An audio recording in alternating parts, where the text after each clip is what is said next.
Thank you, Mr. Chairman. Thanks all for being here as well in the conversation of it. I was in Central America last September, and to go back to this chart as well and some of the conversation on it, led a bipartisan delegation there, met with individuals from the government, from our government, from resident governments, from the embassies and others, to be able to visit and ask some specific questions. Why did we see this big surge? Was in Guatemala, was in Honduras, was in El Salvador. All three countries, we heard the exact same thing. There are push and pulls. The push are the gang violence and the lack of jobs and all those things. But all of them came back and said the spark, the pull, was DACA. That when DACA went through, the coyotes in Central America spread the word that if you get to the United States right now and you're a minor, you can stay. And the reality of the number of adults that were already here and the connection that we have with the children that are crossing unaccompanied, connecting with a parent typically, in some statistics 80 to 85% of the children that were coming already had a parent in the United States, that when they came and were connected, those children, I heard over and over again, when they got to the United States, were posting on their Facebook page a picture of them holding up their notice to appear in court saying, I have legal papers, telling all their friends, come. Now, my question is, to follow up on Senator Heitkamp's, how many of those individuals that we've seen from 2012, 13, and 14 have been returned back to their home country?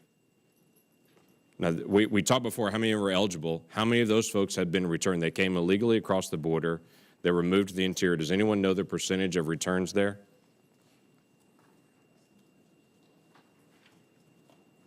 James, it's actually on the bottom of the graph here. Again, it's not certain, but we got this, I think, from an LA Times report. Correct. It's very difficult to get the information. It is very difficult because no one's answering back and forth on it from any of the agencies.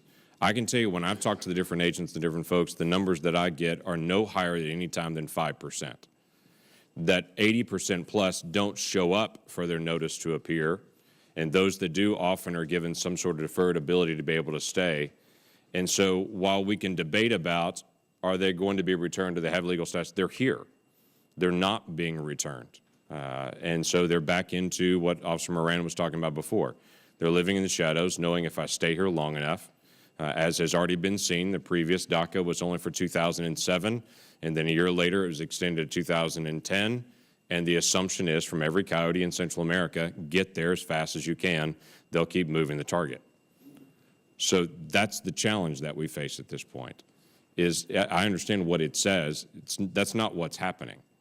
And everyone in Central America is telling us that over and over again.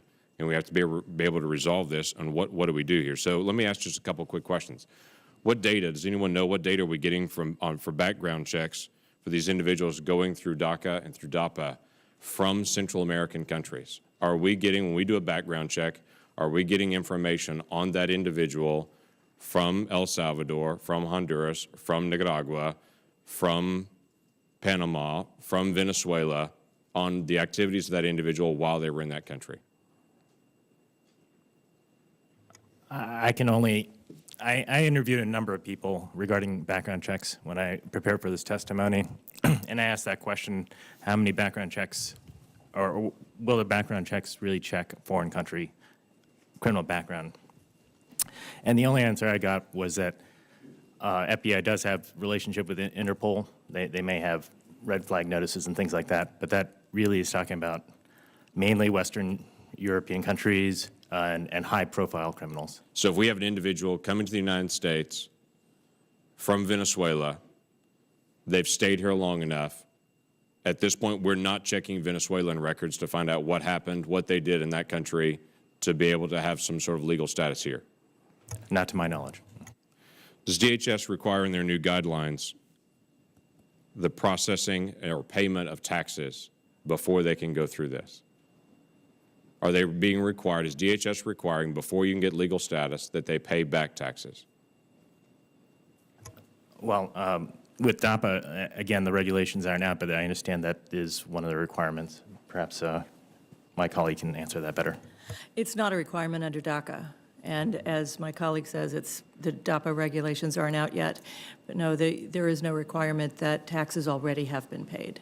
Senator, my understanding is that, if anyone is given deferred action under the program, then they'll be able to get a Social Security number, and then tax compliance can be enforced, and that previous tax behavior can be a positive or negative discretionary factor, and that discretion is something that the officers are instructed to observe. But at that point, they already have all their legal paperwork. So you're saying they get legal paperwork and they're told you should pay back taxes. I think that whether or not, I think their past tax behavior, whether they've paid taxes or not, is something that can be considered discretionarily for up or down in the process of deciding whether to give deferred action, but that once you get deferred action, then you've got Social Security number and tax compliance can be fully enforced. DHS does not require, before they give deferred action to an individual, that they pay back taxes before they get that deferred action. That is not a requirement. I don't believe that's a requirement. So it's not a requirement that they do a background check in a home country. It's not a requirement that they pay back taxes before they get deferred action. DHS would have to supply you with the more precise information about what happens between the law enforcement authorities and other governmental authorities of the sending countries and ours, but my strong understanding is that, especially ever since these spikes, that there's been a great deal of interaction in those countries with law enforcement there between not just Department of Homeland Security, but Justice Department and other law enforcement entities. No, the spike, as I can tell you from being in Central America and asking some of those questions, the spike is for the individuals that we're returning, that we're trying to verify before they return to home country, who is this individual? And those are typically adults. Obviously, adults typically, as the Border Patrol agent can tell us on that have said, I want to voluntarily return, because if you get to the border and you're picked up and you're apprehended and you say, I want to voluntarily return, it cleans your record up. The Coyotes in Central America, as we talked to everyone there, said they're now doing a 3-for-1 deal. You pay $4,000, and they'll give you 3 attempts to be able to get in the United States. If you're picked up the first 2 times, say I want to voluntarily return, they'll bring you back. Literally, they meet you at the bus station when you return and start the return trip again. So for one amount, they can do 3 times there. As long as you keep saying voluntarily return, there's no strike on your record. You just keep coming until you actually penetrate the system. So that's part of the challenge. It's getting us off topic on this, though. The individuals that come in to register for DACA and DAPA, and DHS determines they're not eligible for this program, what happens to those individuals? They have come in and said, I'm not legally in this country. I'd like to get some sort of deferred status. For whatever that percentage may be, what happens to those individuals? Well, one thing that happens is, at that point, DHS has all their information under circumstances where they didn't before.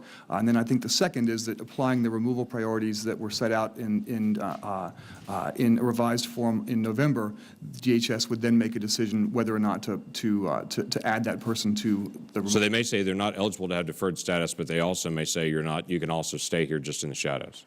That's right. up to their discretion. So they've already said, I'm in this country illegally. I'm not eligible for deferred status. That's just been determined, but it's also you can stay. It's also under their purview to be able to do. It's not you can stay, it's rather I'm going to spend my enforcement efforts on higher priorities. And you stay. That's right, but the nature of the determination is a different one. But the result for that individual is the same. Then they'd be part of the millions of people who are subject to removal, but not within the removal resources of the Department of Homeland Security, which is, I think, one more argument in favor of legislative reform. And one more argument why Agent Moran and his counterparts have such tough morale issues in trying to face the issues of what they try to do. I yield back.